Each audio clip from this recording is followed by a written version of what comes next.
McDowell was convicted of assaulting the woman whose home he broke into and was sentenced to 10 years in prison. The girl's mother, Debbie, was devastated by the fact that the police refused to charge him with the abduction of her daughter, but there was nothing she could do about it. That same year, something else happened. McDowell's cellmate contacted the police and told them he had confessed to them about taking the girl. According to McDowell, he took a girl in South Carolina from her bedroom to assault her. While he was committing this horrific crime, Jessica bit him, and in a fit of rage, he killed her. He stated he dismembered the remains, took them to a field, and then left them there.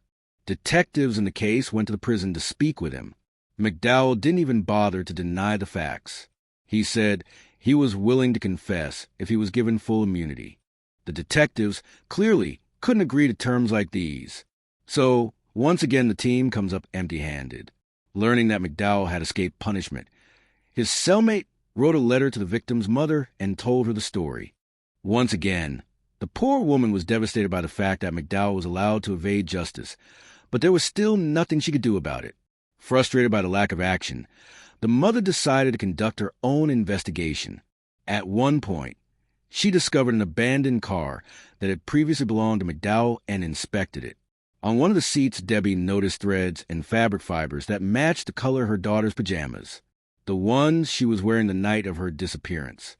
The police still didn't rush to pursue this new lead. The fact that the mother of the victim, without any special equipment of knowledge of forensic science, found fabric strands inside some car seemed strange to them.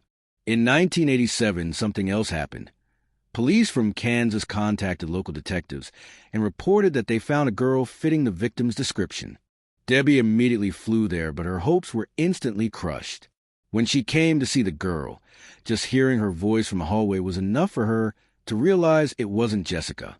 Over the following years, the mother gave several interviews where she accused the police of ignoring the obvious suspect, but it didn't lead to any significant results. In 1990, the case was featured on a popular television show about unsolved cases.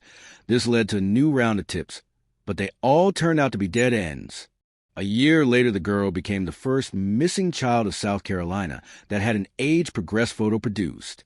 Since it was still the early 90s, such tactics were pretty new and experimental, but detectives hoped it could help identify Jessica after so many years. Unfortunately, despite all their efforts, the case remained unsolved for many years. In 2007, 21 years after the 4-year-old's disappearance, her mother once again accused the local police department of inaction.